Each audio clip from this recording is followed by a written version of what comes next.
This is the Futures Forum podcast, a production of the Center for Racial Justice and Equitable Futures at Cornell University. Find us online at equitablefutures.cornell.edu. Hello, listeners. I'm Jamila Michener, Director of the Center for Racial Justice and Equitable Futures and Professor of Government and Public Policy at Cornell University. And I'm Neil Lewis Jr., Associate Director at the Center and Associate Professor of Communication and Public Policy at Cornell. Welcome back to the Futures Forum podcast. As you know by now, Futures Forum is a multimodal space for collectively dreaming, imagining, and co-creating ideas. Since we started Futures Forum in January, we've had really wonderful conversations with scholars like Keisha Blaine and Victor Ray, with storytelling experts like Liz Neely. Today, we have the inimitable. Is that a word? I like that word. It means impossible to imitate. Dorian Warren. Dorian has forged the path that really does defy easy categorization. And the only thing I would say that can kind of capture how I view Dorian Warren's path is that he's a force of nature. He's co-president of Community Change, a national organization that builds the power of low-income people, especially people of color, with the aim of creating a multiracial democracy and a fair economy. He's also co-founder of the Economic Security Project, which is an organization that develops research projects and convenes change makers to build a reality where our economy works for everyone. In another life, because most of us only have one life, but Dorian has multiple lives, Dorian taught for over a decade at the University of Chicago and Columbia University. And on top of all of that, he engages media and the public in more ways than really we have enough time here to cover. But I will try to at least give us a sense of this. Dorian has worked at MSNBC, where he was a contributor and host and executive producer of Nerding Out on MSNBC's digital platform.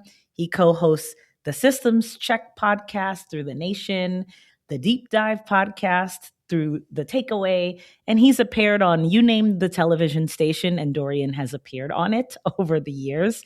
And similarly, You Name the Outlet, The Nation, The Huffington Post, Newsweek, Salon, and Dorian has written for that outlet. So in so many ways, across so many registers, he is just doing a lot to make, I would say, our country and our world a better place than it would be otherwise. So I don't use the words force of nature lightly. I say it because I mean it.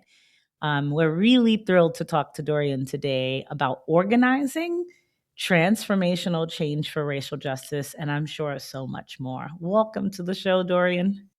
Jamila, Neil, thank you. It is genuinely just lovely to be with you both. And Jamila, of course, you and I go back to a classroom on the South Side of Chicago, and I've watched you become one of the people I learn from the most on questions we're going to talk about today. So this is in many ways a pleasant homecoming for me, and I'm just thrilled to be here. And I just love what you're both doing here in terms of, you know, what's the future we are building and who gets to imagine it and who has the power to make it real. And that's the conversation and space I want to be in. So thanks for having me. Oh my gosh. Do you see, y'all? There's a real treat. You have a treat in store. Okay. I want to just start by laying some of the background for our listeners. And Dorian just gestured towards this, but I want to do a little deep dive into the history here because it is a full circle moment for me, for sure. When I first met Dorian, I was a graduate student, a first-year graduate student, to be clear. Just, oh my gosh, such a baby. And Dorian was a postdoc, and he was teaching a course that I was taking at the University of Chicago. On the one hand, it feels like yesterday, and on the other hand, it feels like a million years ago. And I remember the course as long ago as it was. It was Public Policy 336, Inequality, Poverty, and American Politics. I remember even seeing it in the course catalog and being excited, like, oh, somebody's teaching something I'm really into, you know? And just to embarrass us dually, Dorian, I went back and I found the syllabus. No, you pulled the syllabus. Yeah. I pulled the syllabus.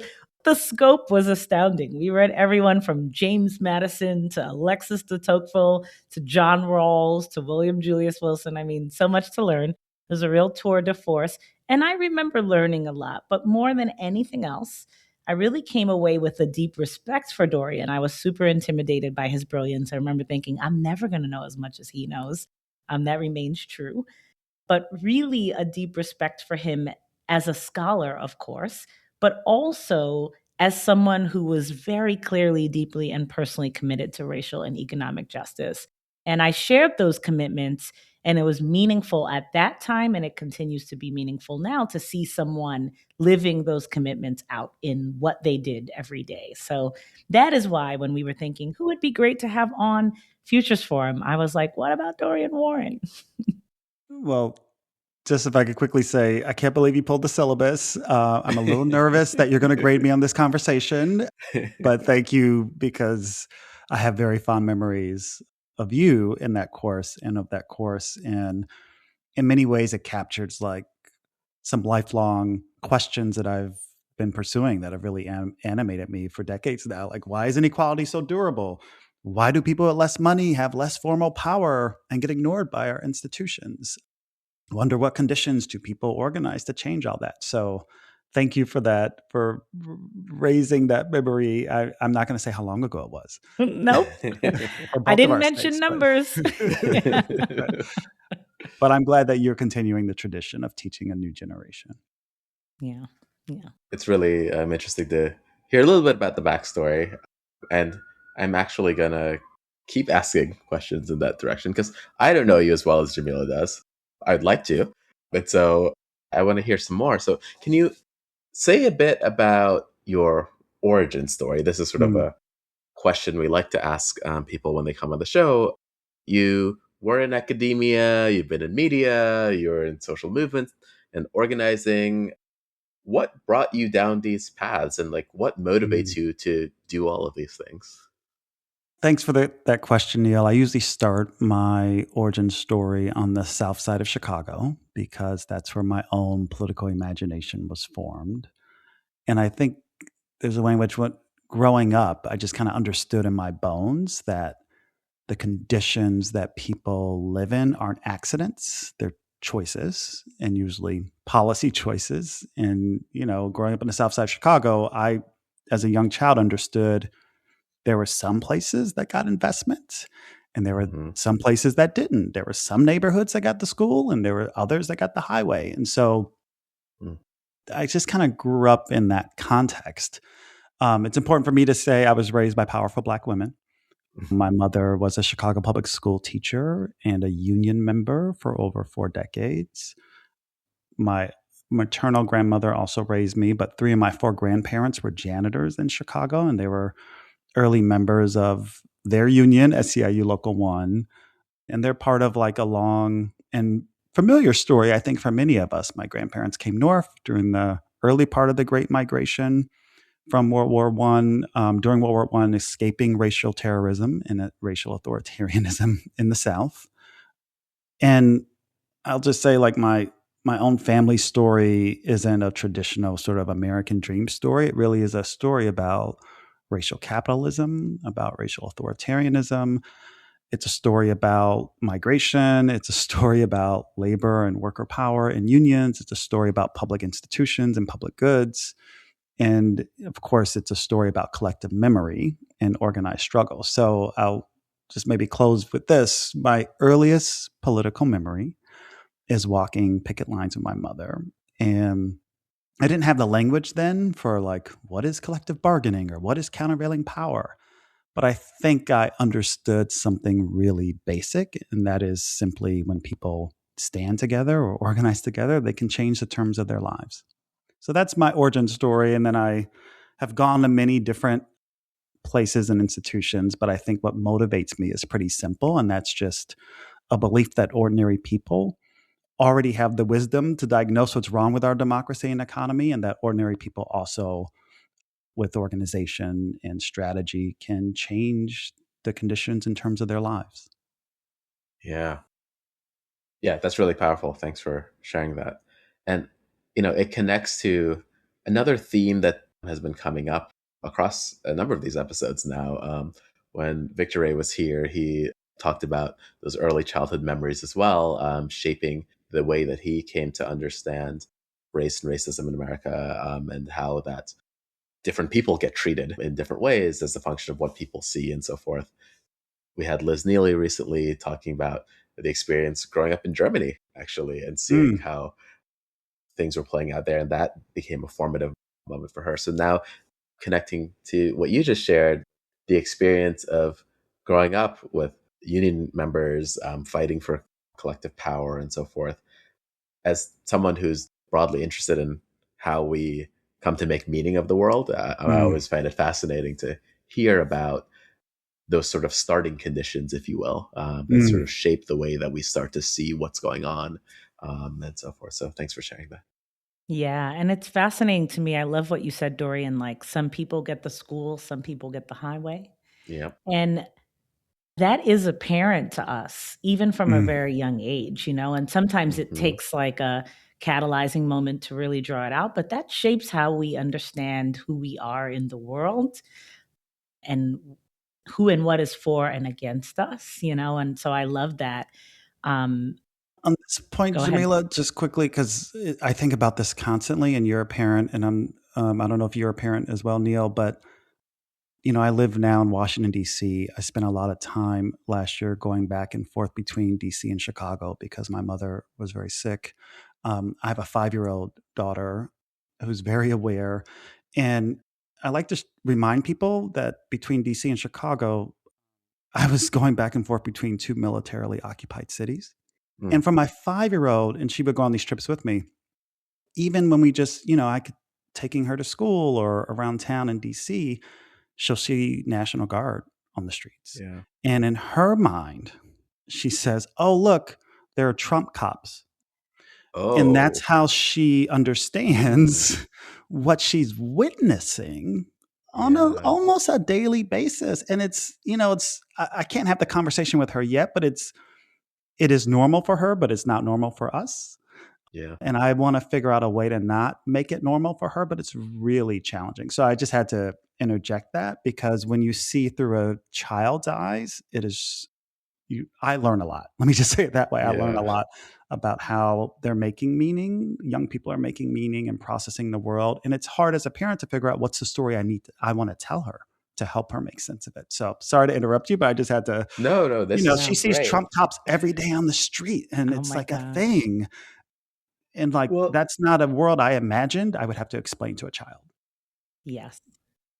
Now you've got me down a path of thinking about developmental trajectories. And the point that you just raised is a good one that I don't think adults often realize how early in life kids start noticing these things and the impression that they leave, right?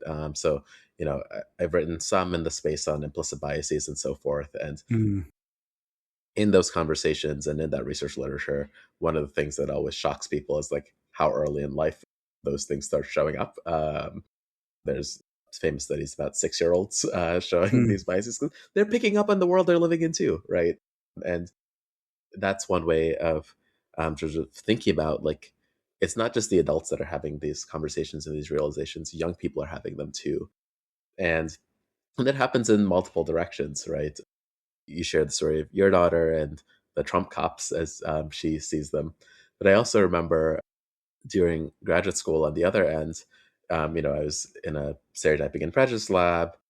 My advisor had a young child at the time. And when we were talking about a Black president, like for him, he was like, well, the president has always been Black. So he like didn't understand. Like his entire memory was, we always had a Black president. Like, why is that a big deal? So, depending on where you start and when you start, you might have completely different conceptions of what is normal, what is possible, and so forth. And so that's something I try to keep in mind. Yeah. Yeah, and I love bringing in children into the conversation, both as a parent and as the Futures Forum. Like thinking about the future and the future of racial justice, it matters because it will shape the future our children experience and because they will be shaping the future, right? And so how they understand and experience the world, it's just such a significant thing that's so easy to overlook. I love the 5-year-old perspective, as frightening as it is, because it is so just true and honest. There's no reason to That's right. purport that unless you really understand that to be the way the world is structured. My kids are a little bit older, and it's really interesting, my 16-year-old, to hear how often he's like, well, if I'm able to vote in the next election, like if I'm able, he doesn't really feel confident that democracy will Wow. necessarily hold long enough Mm. for him to vote when he's 18 in the Wow. 2020.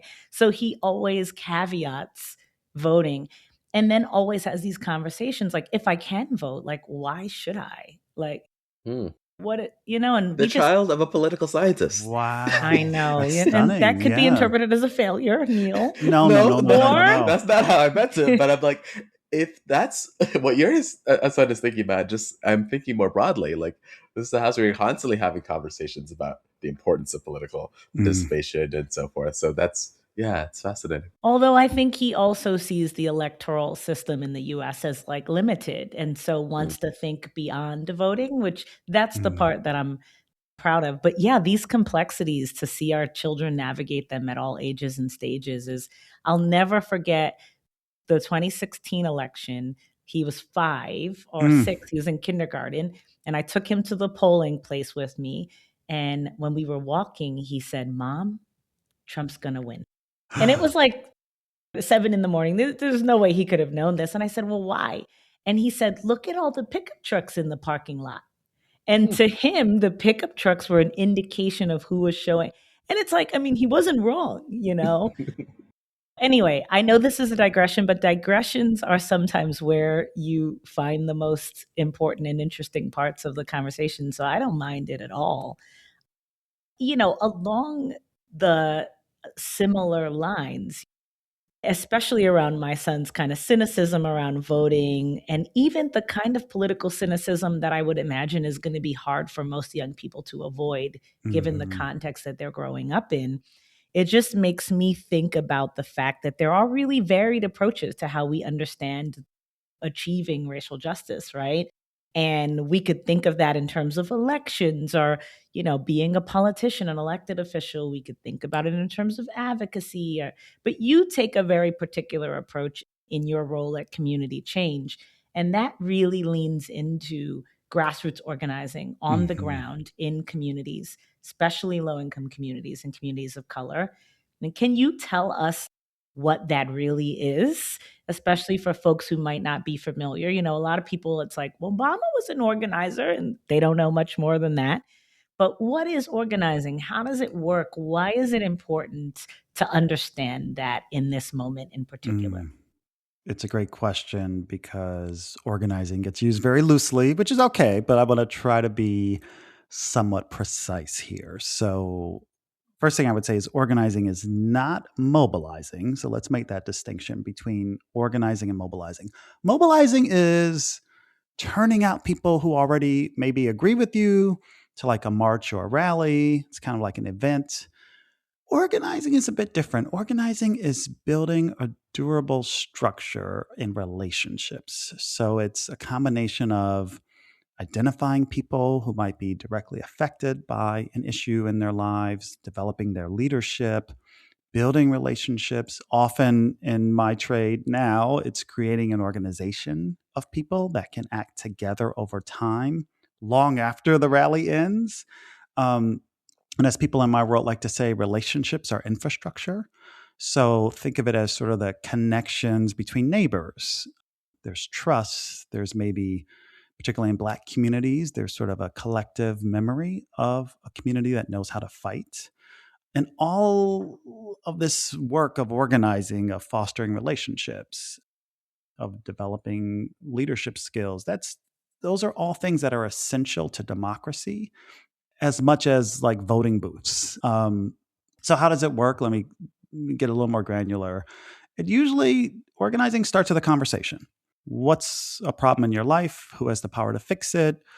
And what do we have to do to make them fix it? And the idea is to move people from spectating to acting, to give people a sense of agency, that they do have some power in their lives, and together with others can combine their power for transformation. And so the idea really of organizing is to take someone who maybe experiences themselves as a political target or even object sometimes, and help them experience themselves as a political actor or a political subject. And so how does all that relate to racial justice? At the end of the day, organizing is about power. Who has it? Who doesn't? I think of policies and policy as simply power relations frozen in a moment in time. And you can't change the underlying distribution of power without collective people power, because otherwise your wins can basically get written in sand if you win a policy. So organizing communities, and particularly Black and Brown communities, low-income communities, it's really about building the collective power to win change, but also to defend those wins. And that's sort of a difference between, say, a benefit that you receive and power you hold. One more thing, just because we're talking about children, I can't resist telling this very short story, I promise. But part of organizing is also about political education. And so let me give you a concrete example. So as I mentioned, we live in Washington, D.C. You probably remember last year, National Guard, ICE, Border Patrol were on the streets. There was a white guy who worked at the Justice Department who threw a submarine sandwich at a Border Patrol officer. My kids loved him. They played that over and over again. It was so, I'm impressed it got to Ithaca because it was so viral here in Washington, and people like rooting for him, right? So the white guy threw the sandwich and then he ran. He was around 14th and U, which is historically like the Black district of DC, and just a lot of history there. And then he turned himself in the next day, but because of this current regime, they wanted to make a spectacle of it, right? So they sent like 30 armed guards with cameras to his apartment to arrest him. Okay, so then there are 2 attempts to indict him for his crime, because he did break the law, right? Throwing the sandwich at a Border Patrol officer. They both failed. And this is why that's important. So I was taking my 5-year-old to see K-pop Demon Hunters last summer, and we walk out of the theater and there's a big like mural on the side of the theater. It's like think like a Banksy like mural. And it's a mural of the sandwich guy throwing the sandwich. He's in mid-throw. My kid thinks he's playing soccer. And she's like, "Oh, what's he doing? Is he playing soccer?" And at that point, I have to explain to her what is really happening. So I say, "Listen, he threw a sandwich at a Trump cop." And she was like, "Oh, can we throw sandwiches at Trump cops?" And I was like, no. I was like, white people can do that. What Black people do is we serve on juries and we get them off. And it was a whole lesson about democracy and jury duty because, and I'm going to bring this back to organizing, the guy who threw the sandwich guy, there were 2 attempts to indict him. They both failed. The jury said no. Yeah. That didn't happen by accident. There was a year-long effort of political education in the district, ward by ward, of teaching people how to serve on juries. Wow. And teaching people about the concept of jury nullification. It's a group here called Free DC that's been doing this for over a year. Over a year, they've been doing this political education. And so what's happened now is in this town, there's over a dozen attempted indictments of people that the juries, and presumably there are significant numbers of Black, working class, middle class, low income folks on those juries in this town who have said, no, we're going to resist what you're trying to do in terms of this regime. And it is a form of democratic opposition that I think we have often taken for granted. And in fact, it's been used against us earlier historical moments. But all of that to say that's part of organizing. It's recruiting people to do a thing and to teach other people to do a thing. It's political education. And it's really being in relationship with people. And we've learned this over the last year and a half, whether it's on a WhatsApp group or a Signal chat. I'm part of several parent groups that are organized now to show up for our friends and neighbors who might be undocumented, to help them walk to school. and protect them from just nefarious, right? Being captured, right, on the street. Like we're all witnesses and we can all bear witness. So all of that is organizing. That's a long way of saying all of that is organizing, including the political education part of teaching people how to engage in democracy in the best ways that they might be able to. Wow. Yeah, that was really helpful. And I love all of those different directions it went in, because it's capturing a lot of different ways that this can go, which is part of the point. I also have a side interest in the jury nullification stuff. We've done some work on jury decision making.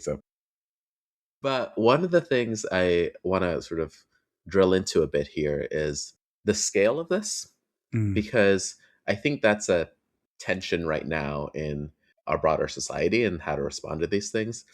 What I'm hearing from what you're saying is you're talking about a lot of what we might think of as high touch work, right? Going to reach out to people either at their homes or getting these parent groups together. Like, it seems like, but correct me if I'm wrong, like a lot of one-on-one kind of interactions or small groups, which is different than the like, let's build an ad campaign that we send out like broadly to try to get a bunch of people to do stuff.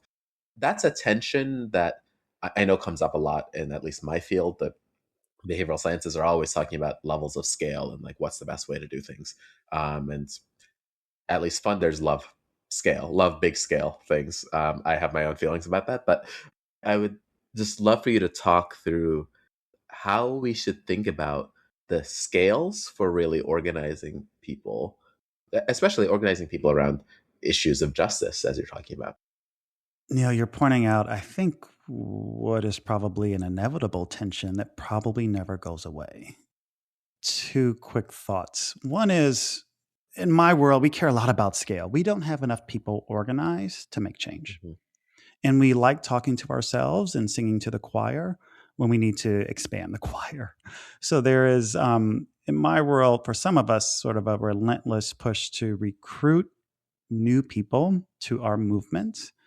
And we use the term at scale because we don't have enough people. And our theory of the case is like only people power can beat concentrated private power in this country and around the world, frankly. And so we need more people. Having said that, it's not lost on me if we think about the long 1960s and the great victories of the Black freedom movement and the civil rights movement. There's a way in which the movement got to scale in one sense of the term, but yet didn't in another sense, meaning there was never, I don't think, but you both are social scientists, so correct me if I'm wrong, I don't think there was ever white majority support for the 64 Civil Rights Act. I don't think there was ever a majority of white American support for the 65 Voting Rights Act. I don't think there was ever majority support for the Fair Housing Act. So there was something else going on besides scale, and I would name it as leverage and leverage around power. So I think there is the social science question of like, under what conditions? Under some conditions, we need scale. In an election, yes, you need scale because you need as many voters to turn out as possible to shape the direction of the country. And then under different conditions, you just need leverage in terms of power. And often for movements, it's a disruptive kind of power, or what people commonly today are saying is non-cooperation. Non-cooperation with the institutions that need to function and for whom our participation provides that functioning. And what does it mean to withdraw cooperation? The best example I could think of is like a strike of workers. That's non-cooperation. But you might also think, I don't know, any kind of protest or disruption. Montgomery bus boycott, great example. It was sort of both scale, Neil, and disruptive leverage. Scale in the sense of the broad participation of every Black person basically in Montgomery for over a year who had to walk and carpool and do other things and sacrificed to not pay for their own oppression. Why would I pay to get on the bus where I got to sit in the back of the bus? So there is something on scale there, but the disruptive actions of the boycott itself, that was the leverage in terms of power and bringing really the bus company to the table. And then there was, I have to say, there was a parallel strategy of legal challenges because ultimately it was a Supreme Court decision that also helped desegregate the buses in Montgomery. So anyway, I say all that to say there's often a tension between scale in terms of people power and disruptive power or leverage to make change, where you don't need scale necessarily, but you need some strategic points of leverage to enact change. I really like that distinction. That's clarifying. Thank you. Yeah, it's really, really helpful and well put. And it's one of the things that I often emphasize when I'm talking to people about the difference between organizing and mobilizing. Like, how do you define it? Yes. Well, you said it perfectly, Dorian, but I do think we're often struck by mobilizations that have grand scale, right? And it's not to say that those aren't important, whether it's a No King's Day or a BLM march it's not to say that those aren't important, but they're ephemeral, right? They come and go. And often they're only even possible because of the organizing that happened in advance of them. But the biggest thing to me is that scale, without real strategy and without strategic leverage, it just fizzles out, right? But you can have the strategic leverage without the scale. And then sometimes for the most intractable political challenges, we need both, right? And so the distinction is really helpful, and I think tracks back to that distinction you started with between organizing and mobilizing. So I wanted to draw that connection. I have a question though. So I love this conversation selfishly because I've been studying as a scholar, organizing for the last several years. It's not where I started, to be honest. I was much more what I would think of as within the traditional scope of my discipline, thinking about policy and political science and the relationship between policy and political outcomes. And I still study these things. I still care about them. They're really important. But so much more of my work has moved towards thinking deeply about and understanding deeply organizing. One thing that I've struggled with is like where research and knowledge and scholars fit into the theory of the case, as you put it, when it comes to advancing racial justice and transformational social change. And as a researcher, I'm back and forth on this. Sometimes I'm like, we can be a utility. There's a role we can play. And other times I'm like, we are just speaking to ourselves in journals that only other scholars read and really not doing very much, right? So I'm all over the place. But I'd love to hear your perspective on this because you started out in academia and you transitioned. And so I just feel like you have experienced both. And I'd love to hear your view on the role of research and researchers in this space of transformational change through organizing. Okay, that's just a tiny little question, Dr. Michener. Okay, so I've been thinking and you're about allowed this for to a long insult time. academia, just to say that. Well, you don't have to be nice to academia just because you're talking to us. Trust me, I won't be nice to academia. I love you all. I think in a sense, many academics and organizers kind of get it wrong in lots of different directions. So for example, and you'll know what I'm talking about, often academics treat marginalized communities as like the sites to extract data from and publish about. So you helicopter in, you get the dissertation, you leave, you publish the book, or you might go back for more extraction of data. I think that's wrong. Or, on the flip side, like some people might decide rigor doesn't matter as long as their heart's in the right place. And I think both of those things are mistakes. Yeah. Yes. And on the organizing side, I think there isn't enough rigor. There isn't enough critical assessment and evaluation of our work that could use some social science principles of like, I don't know, what are some hypotheses we want to come up with and test in terms of how do you recruit people into organization? Let's be rigorous about that. So I kind of come at it from both ends. And I think ultimately the goal here is about, let's call it like a feedback loop between knowledge and power. And like, what are the different kinds of ways we might imagine the purpose functions of scholarship and academia in collaboration with civil society? So, and Jamila, you've heard me talk about this in other contexts. Like one example would be, can we co-create questions? Organizers are often surfacing real world puzzles like, Who's showing up to protest? Who's not? Who takes on like high risk mutual aid? What are the stories, Neil, that actually get low income non-voters off the couch to vote? So there's like lots of real world questions where the stakes are high that we would love to work with someone to answer, right? And scholars help to frame those questions really rigorously and connect them to theory. And so there's a way in which we might imagine, like, well, some of the scholarly questions can come from the real world puzzles and dilemmas that we're facing.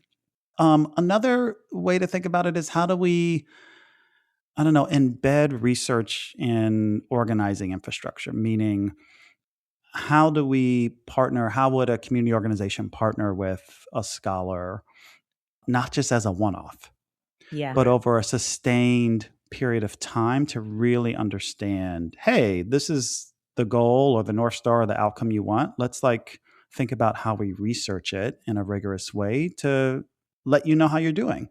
And then I think also asking high stakes questions that come out of lived experience actually makes research better. It makes scholarship better. So anyway, those are some of the ways I think about this question of like, because the model that we were trained in, there wasn't a lot of room, and a lot has changed. By the way, I've been away from academia for over a decade, and I not will enough say, has changed, Dorian.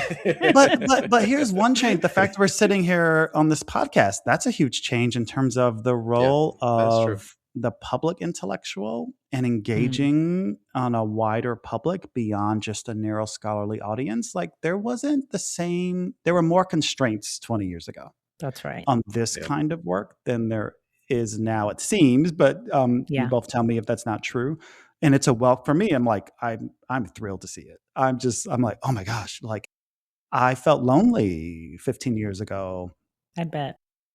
Trying to like expand what I thought of as my classroom, right, on TV, which I always approached as a political scientist. Like, I have a role to play here, not as a pundit, like spewing conventional wisdom, but like actually offering some different analytical frames to a broader public. So I think the world has changed a lot. I'm sure you have your own critiques of the ways it hasn't.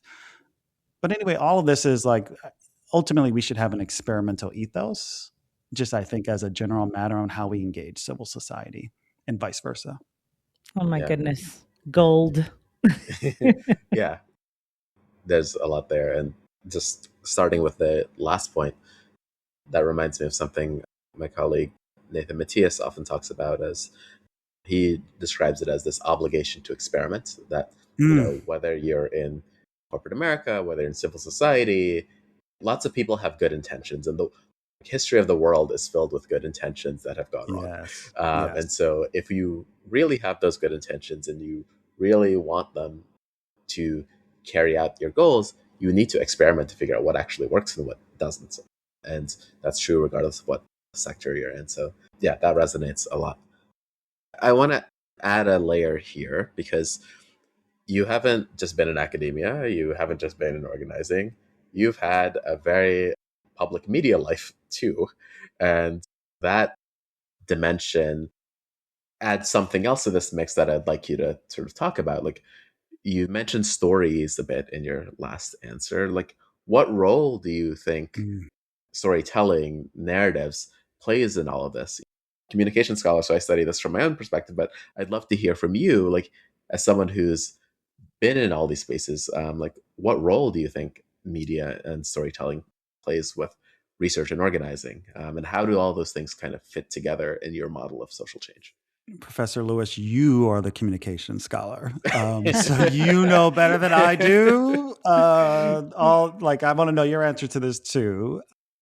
A couple observations I would make and push back. So one is that facts don't move people, stories do. And the deeper point is that I think the other side, the side of domination and injustice, understands this better than the side of justice and freedom and democracy. No argument there. The other side has built an entire narrative ecosystem that can frame any public good as tyranny, and they can frame any act of solidarity as a threat. And we have to get smarter. So I'm really interested in how you approach this. In my view, like, narrative is the terrain Mm-hmm. It's the terrain where we define what's thinkable. Hmm. Before you can win a policy, people have to believe a different world is possible. They have to be able to imagine the future. How about that? They have to see themselves in the story as protagonists, not as spectators. So there's something about narrative and storytelling, but that's necessary but not sufficient, because there's the infrastructure part of this, meaning where do people actually get information? Where do people make meaning? Today, not 10 years ago. And I'm like very cognizant of like, okay, 10 years ago I was on cable news a lot, but that's not where most people are now. Right. People are in a different, like the narrative infrastructure has changed, and it's been disrupted and new things have happened. So like people are in social media and in different places. And so how do we start with where are people? And then think about storytelling narrative interventions. Maybe I'll say it this way. Storytelling is not the marketing department of organizing. It's like not the thing you like attach at the very end of a campaign to like communicate the win. It really is infrastructure. So I think a lot about the New Deal as an example of at the highest levels how they understood this very well. The Works Progress Administration paid writers and artists and photographers and musicians to tell the story of the American people back to themselves, to build a shared sense of like democratic belonging and economic freedom. For all Black freedom movements, whether before the Civil War or during Reconstruction or in the long Jim Crow period or the Black freedom movement in the 60s, like storytelling and culture and images and songs, those are all ways to make a vision of multiracial democracy vivid for people. Yeah. Not here in their heads, but also in their hearts, because like storytelling, part of it is motivating people to fight for a thing. And so it's not simply informing.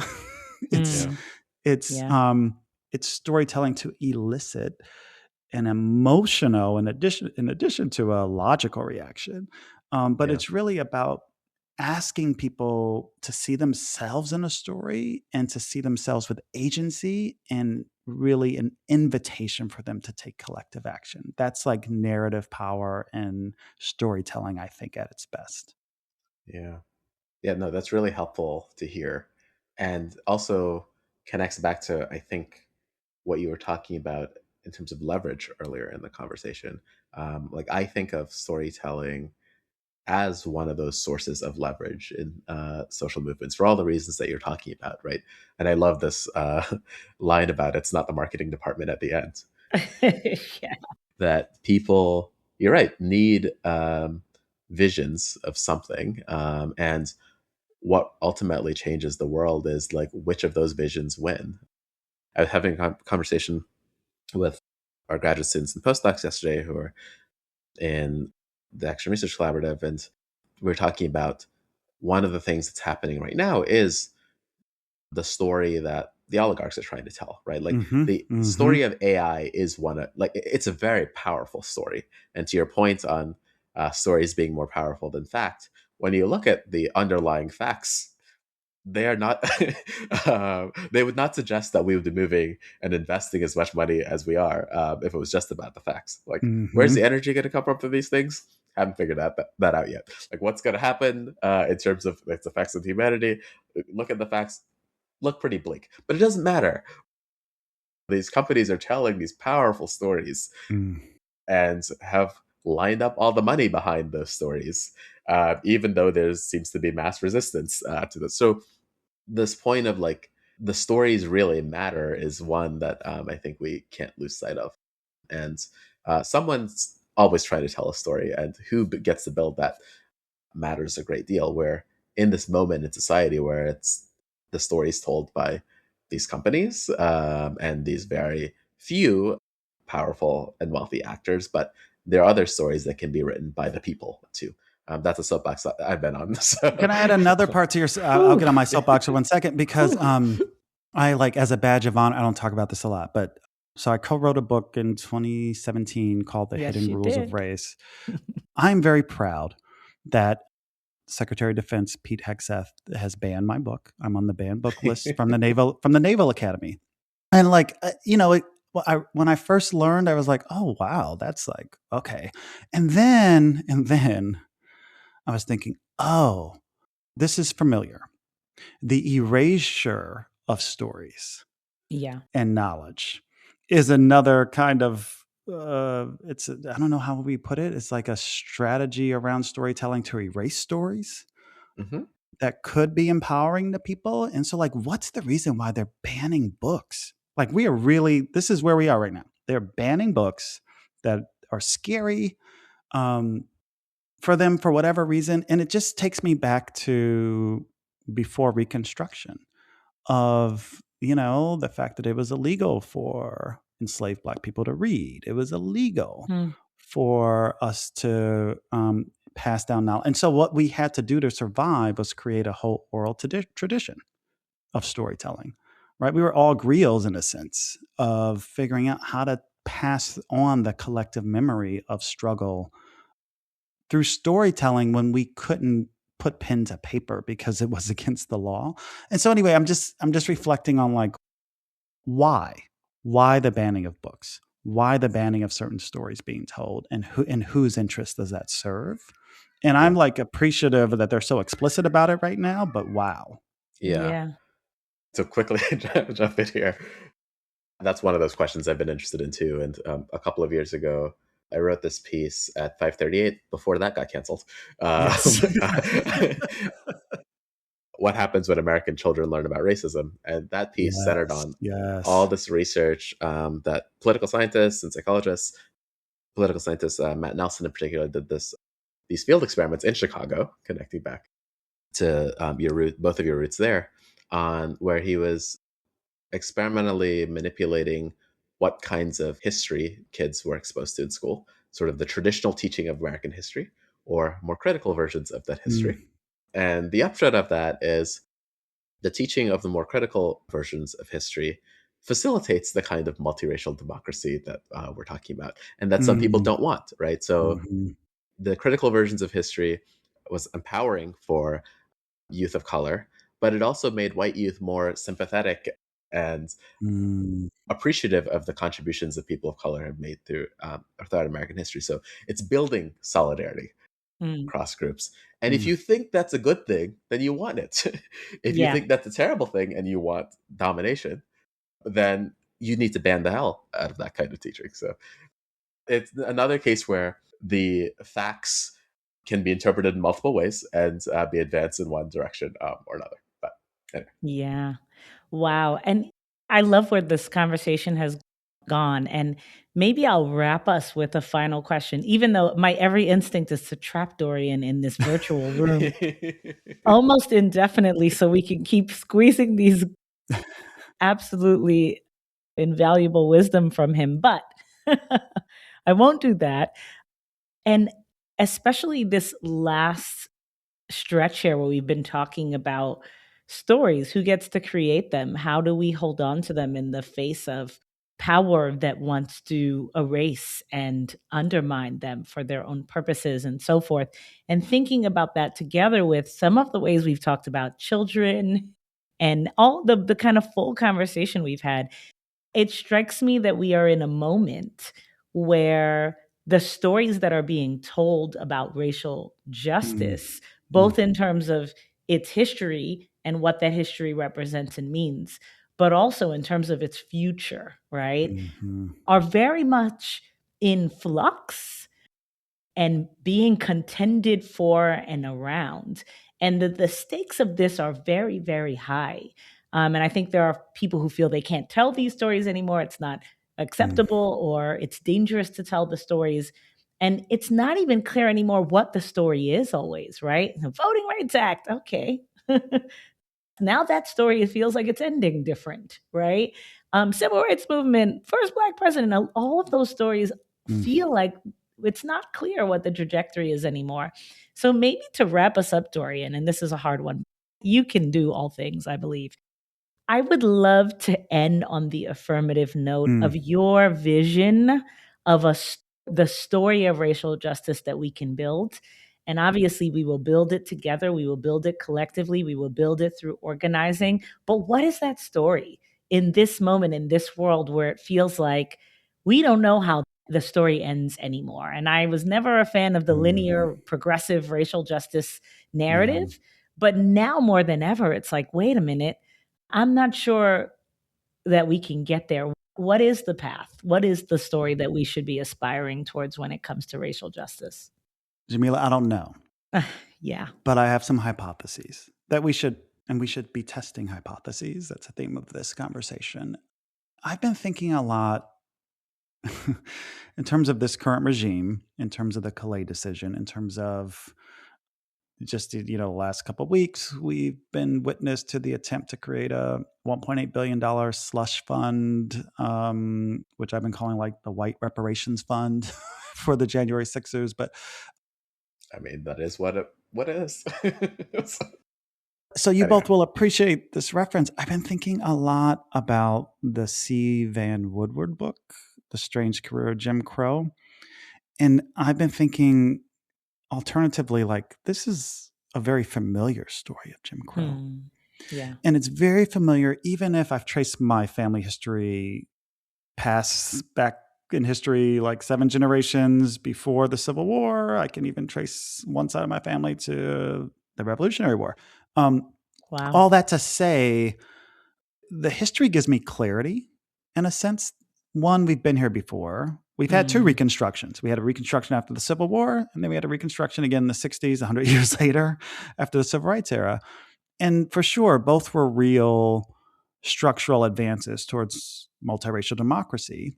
In both cases, they triggered fierce backlash, redemption, Southern strategy.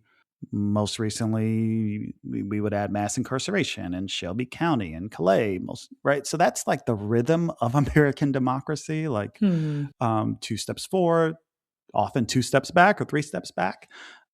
And for me, that's actually heartening in a weird way. Yeah. And it tells me, and I will get to the positive affirmative story, a couple things. One, that in terms of racial justice, we're not going back to something. We're not going to restore something that, frankly, the thin democracy we had is partly what got us into where we are now. So why would we want to go back? I'm definitely a reconstructionist, and I think a lot about what's the next reconstruction or the third reconstruction. So we have to reconstruct new institutions of multiracial democracy and new ways of providing economic security and freedom. I think we also have to be super clear on how do we deconstruct and dismantle the systems of racial caste and domination. Breaking power. I'm here for Thank you. Breaking power. And we have to be clear about both of those things simultaneously to make sure we never end up here again. And then I do think there's some really promising examples in the world that point to like the next reconstruction. So I'll give you 2 quick ones. One is both from November of last year, as we were coming up on the 1st year anniversary of the 2024 election, and lots of pundits were writing and saying all sorts of things about how awful, all true. And that was even before what went down in Minneapolis and some other places last November. But all sorts of awful things were happening. But 2 amazing things also happened the same month. In November of 2025, the state of New Mexico started implementing universal childcare for everybody in the state of New Mexico. Voters had gone to the polls in 2022, and this is important, amended the state constitution to guarantee universal childcare for everybody in the state. That's a really big deal. It's incredible. So that was 22, and then by November 2025, it's being implemented.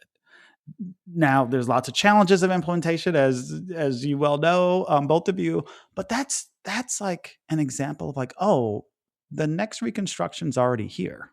Yeah. It's just unevenly distributed. It's at a couple places, but how do we imagine, like, can we expand the scale, to use that term again, of the New Mexico win nationally? What would it look like for everybody to have access to universal free childcare? The other example I'll give quickly is also in November 2025, Cook County, where I was born and raised, second largest county in the country, agreed to create the nation's first ever permanent guaranteed income program. Wow. They made a commitment in their budget. They had done a pilot during the COVID period of direct cash assistance to low-income folks. They did a whole bunch of studies. The results pretty amazing. So they were like, you know what? We're going to do this. We're going to make this permanent. Now, in both cases, there was a lot of organizing that went into both those wins. Yeah. But it's striking to me in November of 2025, one state is doing universal childcare, for which they amended their state constitution.